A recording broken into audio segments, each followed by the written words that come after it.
Aniya na ang mga dagkong balita sa Balitang Bisda karong Biyernes.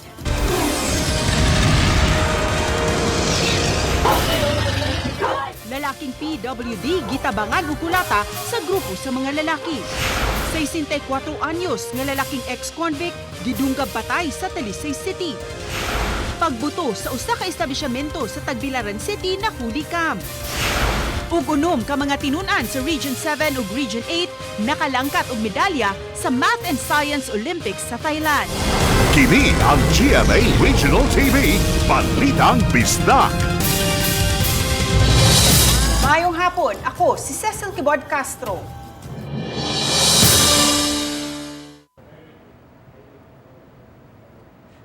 Anyos nga lalaki nga adunay epilepsy gitabangan og kulata sa 12 ka mga minor de edad sa barangay Calamba ning Dakbayan sa Subo.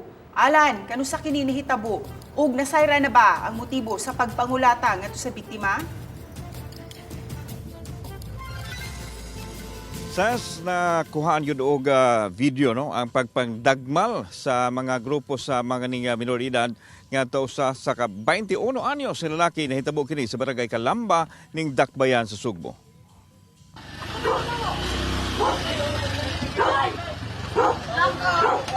Kini ang video din makita ang malalaking giyatak-yatakan o gitabangan sa pagsumbag ang usa ka lalaki naghigda. Makita pa nga gitabunan sa biktima ang iyang ulo sa iyang mga kamot. Aduna pa usa ka hamtong nga lalaki nga niapil sa pagdapat sa biktima dayong sakay sa iyang e-bike. Ang biktima sa video na ilhan nga si alias Dandan, 21 anyos, kinsa angkon nga adunay gihambin nga epilepsy. Nakaangkon siya og mabunog sa iyang lawas ug ulo. Matod niya nga igo lang niyang gibadlong ang mabatan-on nga nagtapok sa dapit. Apan gilabay siya og bato og naigo siya sa iyang tiil maong iyang gigukod ang mabatan-on. Apan mibalik ang mabatan-on ug aduna nay kauban nga mga dagko og dinhi gitabangan siya og kulata. Nya paglingi na ko balik naida ko nga bato gilabay. Padung nya dito ko naka ahatogan kanang panggukod atong mga bata. Sakit kaayo nga bisag ibutang ta di man gyud nato makuha ng atong anak nga atong apo nga buotan ana naaman gyud sukwahi gyud pero sa gibuhat nila wa ko kasabot og unsaon nako to sila mga bata. Giangko sa biktima nga sakop siya sa Crips Gang ug ang iyahang kaengkwentro ang mabatan-ong sakop usab sa laing grupo. Ako na involved mo ko kay nakuanan mo ko. Nilagi apel mo ko nila. Mong nakaaway mi. Human sa nahitabo, gipatawag sa Gender and Development sa Barangay Calamba ang mga nalambigit ug giatubang sila sa DSWS. Nasayran nga maabot sa 12 ka mga lalaki ang nitabang sa pagkulata sa biktima. 5 gikan sa Barangay Calamba ug 7 gikan sa Barangay Labangon. Human sa tigom, wa na muluwat og pamahayag ang mga nalambigit sa pagpangulata. Actually, amo ning ipatawag para mahibaw-an po na mo ang side ba, both sides sa pikas. Mahibaw na mga biktima o sa involved po. Nga mahibaw-an po na mo ang rason with nga nung nahitabo to siya. Giklaro sa God Focal sa Barangay Calamba, dili PWD ang biktima kundi aduna kini epilepsy. Sa investigasyon sa barangay, nasayran nga ang biktima ang nangunas pagukod sa mga batanon nga igo lang na malit og fried rice. Nagtuo ang mga batanon nga naay hinagiban ang biktima og dihang natumbak kini siyang pagdagan naniguro kuno ang mga batanon nga dili sila mahilabtan hinungdan nga ilan na lang kining gitabangan sa pagkulata. Ang usa ka hamtong lalaki nga niapil sa pagdapat ang maguwang sa minoridad nga milaban sa manghod nga apil sa gigukod sa biktima. Naay ni bato ni Daniel o bato ikaduha ni bato. So ang iyang tiil mo naigo. Pero ang katong ni bato niya lahi to nga grupo sa mga minors. Gibutyag usab sa God Focal nga init ug ulo ang biktima nga daling masuko. Gani ni atong miaging tuig lang kini kagawa sa bilangguan sa kasong frustrated homicide.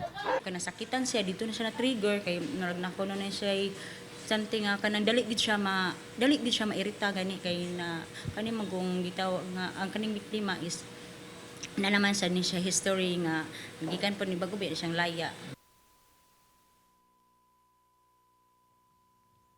Sa pagkakaroon, way plano pa ang biktima nga mo sangat og reklamo batok sa mga Nicolata kaniya samtang ang DSWS ug ang God Focal sa Barangay Calamba padayon usab sa ilahang pagproseso sa mga intervention nga ilahang mahatag ngadto sa biktima ug nini mga minoridad nga nalambigit nining naaswing insidente. Ses. Dagang salamat, Alan Domingo.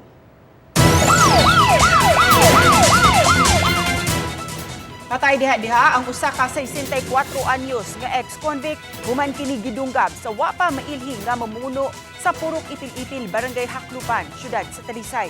Kini ang gitutukan ni Fe Marie Dumabo. Ang biktima na ilhan nga si alias Domingo, 64 anyos ug nagpuyo sa nasugutang dapit. Matod sa anak sa biktima nga sa wala pa makiting patay ang iyang papa, gikaaway ug nadapatan niini ang iyang uyuan nga si alias Fernando. Tungod sa naangkong samad human mabunali sa iyang amahan, gidala sa tambalanan ng iyang uyuan. Kapin usa ka oras human ang insidente, nakita na ang iyang amahan nga naligo sa kagulingong dugo.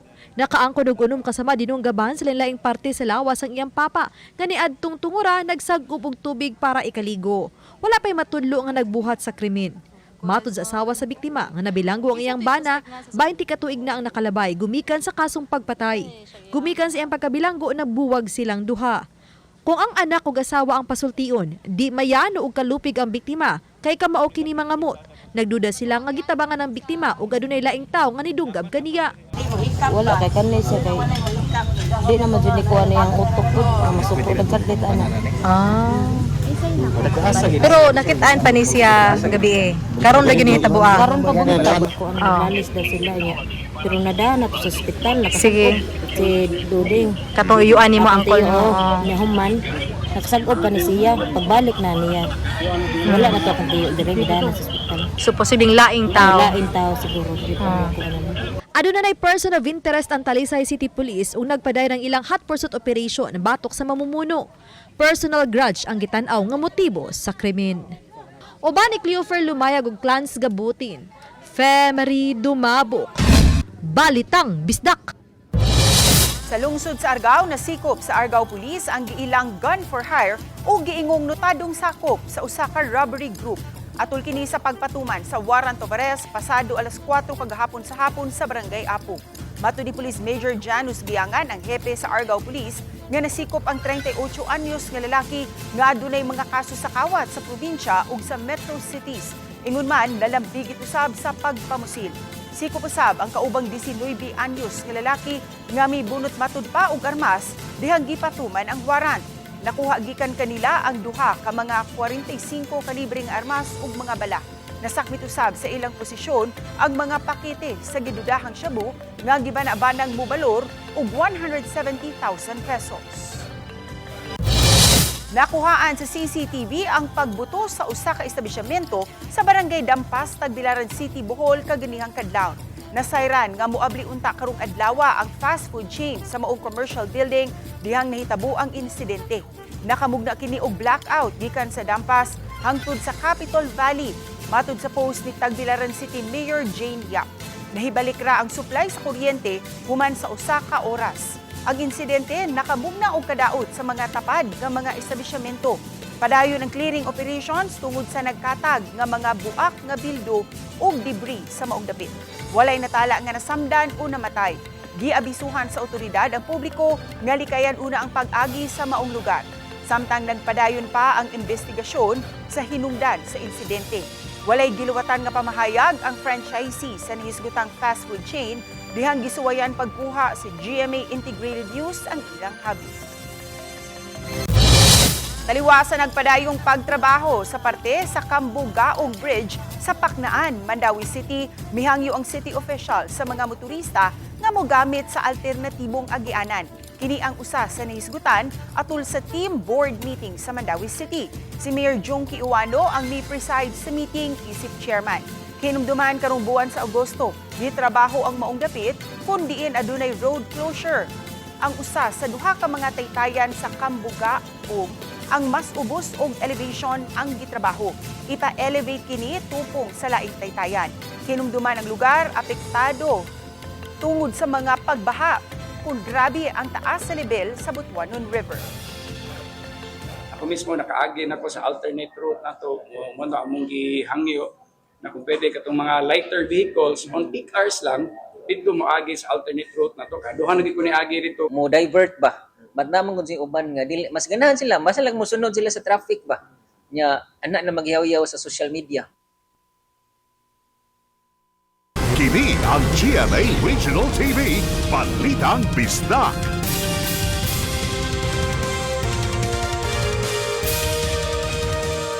Kini ang GMA Regional TV, Balitang Bisdak. Matag simana na muhimo og pagpanglimpyo o maintenance ang DPWH sa mga kanal. Kini ang pasalig sa Talisay City LGU sa mga biktima sa baha sa Barangay Manipis. Ang detalye sa report ni Femari Dumabo. Sa iyo kaganihang buntag, gibisita ni Talisay City Mayor Samsam Gulyas ug mga sakop sa City Council ang Barangay Manipis nga nakasinati og grabing baha nitong Martes sa hapon. Tagatuhod ang level sa baha nitong higayuna nga midagayday sa karsada. Gawas sa tubig, apil sa baha ang mga bato ug lapok. Gipasabot sa mayor sa mga apektadong residente nga ang proyekto sa pagpalapad sa daan lakip na ang drainage sa lugar.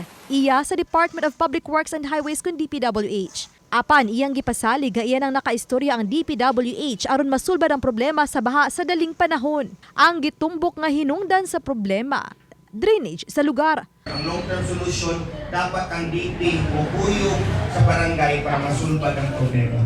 So ako nang giingnan, ang DP mo ari na to diri, gustorya ni kapitan para kamo na magsabot ka. Then ang importante na ang cross drainages kanang mga culvert panglimpyuhan. Bisusi sa lugar nga nabahaan gyud ang chairman sa Committee on Disaster Resilience si Konsehal Danny Caballero. Kinsa gipakita sa mga residente ngadto kaniya ang mga balay nga nahimutang duol sa pangpang. Usa sa mga residente mibutyag sa iyang kahadlok nga mohumok unya ang yuta nga gibarugan sa ilang mga balay. Sa DP, ug sakto pa sila man ba ang kana tatong dapit diha sa kon sa muang dapit sa mong purok wala ta na nila tambaki ug kuan kana ang bahas diha kay para dili masamot kusog ang tubig. Kay mahugbe tanan ngadto nya ang luoy kay ang taga-ubos taon puting luya.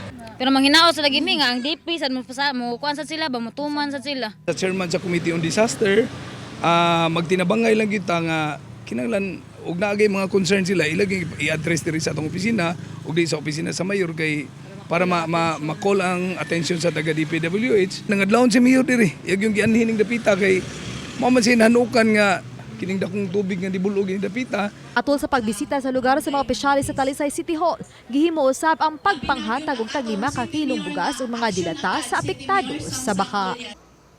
Oba ni Cleofer Lumayag, Femari Dumabok. Balitang Bisdak. Hapit malumos ang usa ka grade 2 student nga lalaki sa Suba Masulog Elementary School sa Lapu-Lapu City human mangaligo sa dagat pagkahuman sa ilang klase. Kung ano atong siren sa report ni Luan May Rondina.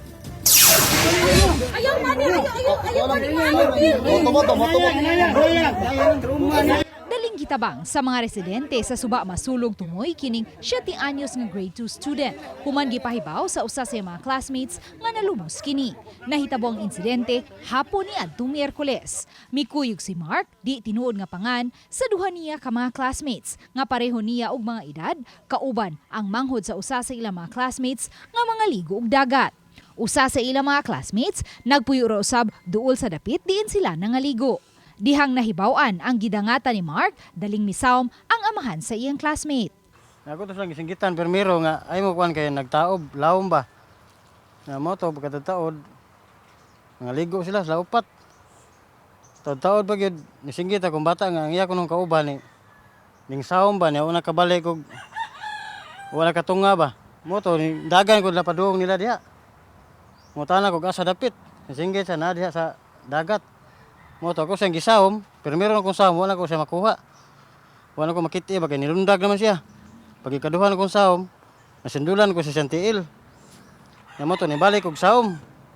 Nga ako na siyang gikuha, nga ang bata, nagkuha na, wala na ipamuot ba. Maayo na lang kay na-revive ra ang 7 anyos nga daling gida sa hospital. Sa pagkaron, ana-ana sa luwas nga kahimtang ang biktima.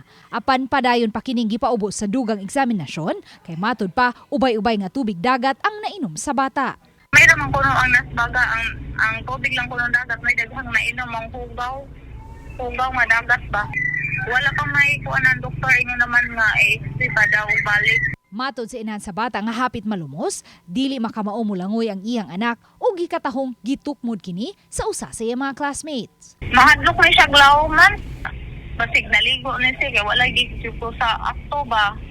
Kaya naligo na siya niya. Dili man na siya mo ato giglawom. Gitukmod lagi ko na siya. Naman na siya garas sa iyang likod. Ang classmate, kansang amahan, ang miluwas sa biktima, wala pa mo eskwela kay na-trauma pa sa insidente. Ang ikatulo niyang classmate, ni eskwela na pagbalik karong adlaw. Ug iyang giklaro nga walay nagtukmod sa biktima. Wala. Hindi ko ano siya. Yambak. Gipasabot usab sa class advisor sa maong mga estudyante nga nahumana ang ilang klase ni adtong higayuna. Apan nagkasabot ang tulo nga manglaag ug mga ligo sa dagat. Naglaraw siya nga istoryahon ang mga ginikanan sa tulo ka mga estudyante inigbalik nilang eskwela. Ganina nagstorya mi sa iyang mama, nako siyang giingnan nga exam na mo ika 1920 man. Kung palitan makagawa siya ana kanang nga mga adlaw. Kung unsay isulti sa doktor nga papahuwayon, pahuway lang sa ang bata kay ato ra na siya special exam. Matod sa inahan sa biktima, mitugan ang iyang anak kun si Kinsa ang nagtukmod niya sa dagat. Ingon man siya nga, ang iya ako no, iyang gitugan na mo, gitukmod ra siya. Manyang ang bata ba kay maluoy man po kay mura mag-trauma god pod. Wala na lang pod na puupuan. Barangay sa maginikanan nga bantayan gyud dumihimo di gyud palipat kay para to gilipat nga nanghid ko sa mama niya wa sugti pero gilipat ra man. Uban ni Marlon Melgazo, Luan Merondina, Balitang Bisdak. Gibarugan ni Bohol Governor Ari Sumintado nga wa siya'y salaod nga nabuhat nunod sa issue sa Captain's Peak Garden and Resort sa Sagbayan, Bohol. Hinumduman nga ni atong 2023 na kontrobersyal ang maong resort human kini nag-viral sa social media kay gitukod mismo sa Chocolate Hills, Bohol ang maong resort nga usa ka protected area unta.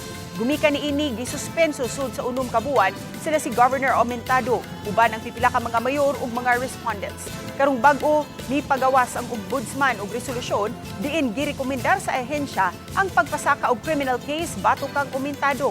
Lakip sa pasakaan og kaso sa paglapas sa RA 3019 kun Anti-Graft and Corrupt Practices Act ang duha ka mga kanhi gobernador sa probinsya ug ubang public officials. Sa gipagawas nga statement ni Governor Aumentado sa social media, giandam na nila ang pagduso sa motion for reconsideration. Nang hinaot siya nga tukion pagbalik sa ombudsman ang maong resolusyon aron dili i-apil sa kaso ang mga walay sala sa maong issue. Kini ang GMA Regional TV, Balitang Bisdak.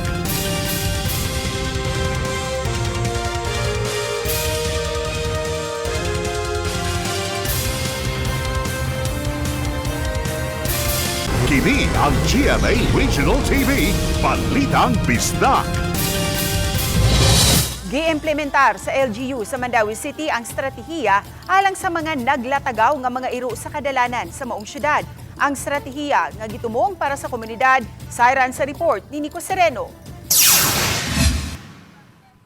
Kini ang bag-ong Animal Control and Care Vehicle sa Mandawi City Veterinary Office. Gisusi sa mayor ang gamit para sa mga naglatagaw nga mga iro sa kadalanan. Subay kini sa tinguha sa LGU nga luwas ang komunidad batok sa rabies. Ingon man sa pagpatuman sa mga lagda sa syudad. Especially katong natoy case last month man siguro to na murag na kaligis og stray dog. Sa among barangay mismo daghan kay stray dog yun. Matod sa city veterinarian, kung may makuhang mga naglatagaw nga iro, mupatuman sila sa CNVR strategy. Kung C, catch, N, neuter o pagkapon sa iro, aron di na mudaghan pa, V, pag-vaccinate, una pa ang R o pag-release niini. Once magsuri-suri siya, that's already stray, maski na pa na siya collars. So, hazard, nag-post dyan na siya hazard sa ato ang kanang road. So, definitely, we have to rescue them. They could bury home. Pero before that, ato dyan siyang ikapon like it para di dyan siya matagahan. Sa Lapu-Lapu City, abli na matag-adlaw ang Animal Bite Center aron maatiman ang mga upunganon nga mapaakan o baka makamrasan sa iro ug iring. Sa social media page ni Lapu-Lapu City Mayor Cindy King Chan, gipahibaw niya nga matag Lunes hangtod Sabado bukas ang Animal Bite Center sugod sa alas 8 sa buntag hangtod sa alas 5 sa hapon. Samtang sa adlawng Domingo, abli kini gikan sa alas 8 sa buntag hangtod sa alas 2 sa hapon. Matud sa Lapu-Lapu City PIO, magsugod kini karong weekend. Butang nga gihangop usab sa mga upunganon. Sama ni Twin Amuin, kansang 4 anyos nga anak nga lalaki napaakan sa dunggan sa usa ka aspin. Ka 105 siya sa linya tungod sa kadaghan sa mga nagpa-inject og anti-rabies karong adlaw. Kanang giingon nila 7 days nga ablay dire, mas pabor nun kay Sabado Domingo bakante ng mga trabante na sama niyo duty ko ng gabi. Ni sakripisyo lang ko sa bata kay ako Paris, duty ko Paris. Uban ni Marlon Melgazo, Nico Sereno, Balitang Bisdak. Gikumpirmar sa Police Regional Office Eastern Visayas nga cocaine ang nakitaan sa usa ka mananagat sa Eastern Samar. Gibana-banang mutimbang kini og 3.6 kilos nga mobalor og 19.3 million pesos base sa pakisusi sa kapulisan. Matud sa 52 anyos nga mananagat, nakita niyang nagpautaw-utaw ang maong kadudahang butang sa kadagatan sa Barangay Carmen, Hernani, Eastern Samar kagahapon. Gipahibaw niya kini sa barangay ug dinhi na midangop ang mga opisyal sa kapulisan. Sa pag-abli niini, dinhi na nakita ang unom ka mga pakete sa cocaine nga giputos og plastic. Matud ni Police General Jason Capoy, Regional Director sa PRO 8, nga mas gipaladman pa nila ang investigasyon aron masayran kung asa gikan ang maong illegal nga drogas. Aduna unyay katambayayong ang rescue team sa Talisay City sa pagresponde sa mga emerhensya. Sa higayon nga mapaubo sa first aid and basic life support training ang usa ka gatus ka mga sakop sa Talisay City Police Office. Kung adunay madisgrasya, makahimo na og first aid ang kapulisan samtang magpaabot sa medical ug rescue team. Gihangop sa Talisay City Disaster Risk Reduction Management Office ang maong lakang kay mamahimo ng force multiplier ang kapulisan. Kay gidala naman nila ang skills while they are patrolling. Now, ang support na to is ang sa venue and then sa ato ang skills paghatag sa ato training. So, right there and then makahatag na sila og first aid before contacting or dili na tamag kay every second is precious man good when it comes to these instances. Nangayo og inventory sa DPWH flood control projects nga giimplementar sa Mandawi City ang lokal nga kagamhanan. Nang hinaot ang LGU nga mapaspasan ang pagtrabaho niini. Ang detalye ni Nico Sereno. Mapa-expedite o mapaspasan ang pagtrabaho. Kini ang direktiba ni Mandawi City Mayor Jonky Uwano alang sa mga flood control project sa Dakbayan sa Mandawi. Matud niya, importante nga mapahimusla na sa katawhan ug makahatag og alibyo sa problema sa baha.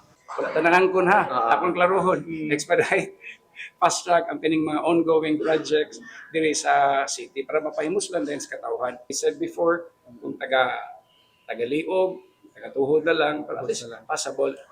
Nangayo karon si Uwano og inventory sa nagpadayon nga mga flood control projects nga giimplementar sa Dakbayan. Nakig-alayon ang syudad sa DPWH 6th Engineering District para mahatagan sa listahan ug sa status niini. I'm sure na kani siya tanan nga sa syudad sa Mandawi is well accounted for. Okay, not only ako na igsuon si Congresswoman Loli Papuano Dizon, I've seen it myself personally. Mas mayutag natay inventory ana kung asa ning mga ongoing projects. Giklaro sa mayor nga dunay maayong koordinasyon ang syudad ug ang DPWH. Gihimong example niya ang pagtrabaho sa may AS Fortuna area kundiin ang proyekto sa city government musumpay na unya sa gitrabaho usab sa DPWH sa unahang bahin sa Sapa. Nico Sereno, Balitang Bisdak. Nahimong mabulukon ang 11 Biyahidor Festival sa Barangay Talima, Olango Island, Lapu-Lapu City niadtong Miyerkules, August 13. Opisyal nga gilusad ang Biyahidor Festival kansang konsepto nagsentro sa nagunang panginabuhian sa mga kalalakinan sa maong barangay. Ubay-ubay sa mga mananagat sa maong dapit, mobiyahe ngadto sa Palawan gamit ang ilang mga motorbangka aron didto managat. Sulod sa unom ka buwan ngadto sa usa ka tuig silang manginabuhi didto sa Palawan, una pa mobalik sa Olanggo. Gideklarar nga kampiyon sa Ritual Showdown ang grupo sa mga tisoy ug tisay sa San Roque proper. Kinsa mausab ang nakalangkat sa Best in Choreography ug Best in Group Costume. Samtang sa street dancing, nagkampiyon ang tribo sa mga cute ug choy sa Candagsaw. Ang Best in Andas nakuha sa mga apo ni San Roque gikan sa Maampuong Baybayanot. Samtang ang nakoronahang Viajidor Festival Queen 2025 mao si Armana Feb Amit gikan sa tribo sa mga cute ug choy sa Candagsaw.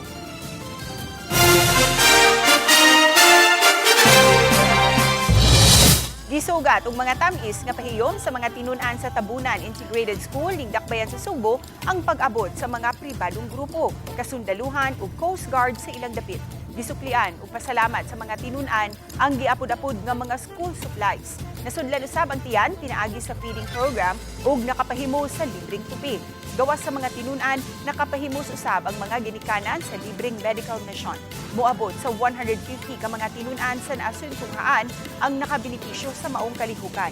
Inisyatibo kani sa 21st Squadron Philippine Coast Guard Auxiliary, Philippine Army, RESCOM, Cebu Ilustre Eagles Club ug the 4th United Eagles Club. Agig pasalamat kini sa grupo sa pagsaulog sa ilang 42nd RESCOM founding anniversary. Aduna nay usa ka departamento ang Cebu City Government nga solar-powered operation ug isunod na usab ang ubang mga edipisyo. Gawas nga makadaginot, makatabang pa sa pagpanalipod sa kalikupan ang maong lakang. Ano ang report ni Alan Domingo? Dinis sa inverter giproseso o gitigom ang nahipos nga solar energy nga mao gigamit karon sa Department of General Services sa Cebu City Government. Sunod lang sa 14 ka adlaw na kadaginot ug mukapin 70,000 pesos sa ilang gibayaran sa power utility gikan sa 326,000 kaniadto nahimo na kining 248,000 pesos. Ang DGS ang unang departamento sa City LGU nga solar generated din gipahigayon ang official turnover nga gitambungan sa supplier ug sa mayor sa Dakbayan dito sa Sound Road Properties. Tunya na may daghang mga laws good mandating the government to use renewable energy.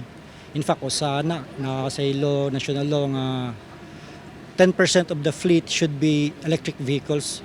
So muna nga gi-implement na to. Kay first time sa Cebu City government nga mag-solar. We can expect that it will go as higher as 250,000 a month. Sinugdanan na matod pa kini paghimo sa mga City Hall buildings nga solar powered sa tinguha nga mapaubsan ang konsumo sa bayranan sa Dakbayan sa kuryente. Labaw tanan, gimugatan sa mayor ang kaminungdanon sa programa pagpreserbar sa kalikupan.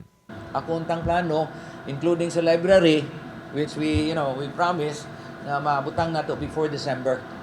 Okay? Mao jud nay atong gi-aim niya. Ako ning i-report sa akong 100 days og tinuod ba gyud na nga atong mabutang na. Nahingpit ang pagtukod sa 13 milyones pesos nga 300 kilowatt solar power system niadto pang tuig 2023.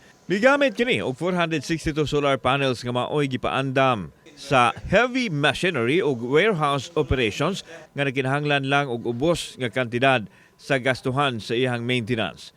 Kauban si Clover Lumayag, ako si Alan Domingo. Balitang Bisdak. Mitanyag og libreng check-up ug mga laboratory test ang LGU sa mga pulis sa Talisay City ug sa ilang mga pamilya aron masiguro ang ilang maayong panglawas. Subay kini sa partnership sa LGU, Talisay City Police Station ug sa Cebu South Medical Center ug sa abag sa PhilHealth. Ang maong medical check-up himo tibok adlaw kagahapong adlaw. Matud silang hepe nga dakong tabang kini aron pagsiguro nga healthy ang kapulisan nga nagserbisyo sa komunidad. Excited kaayo ani ang atong kapulisan nga maka-avail ani nga benefits nga under sa kanang PhilHealth and also with the Cebu South Medical Center. So sila mo ari diri. We need healthy PNP personnel on the streets kung magkasakit man good, so that means nga maibanan ng atong deployment, and of course it will affect the morale and welfare also of our personnel.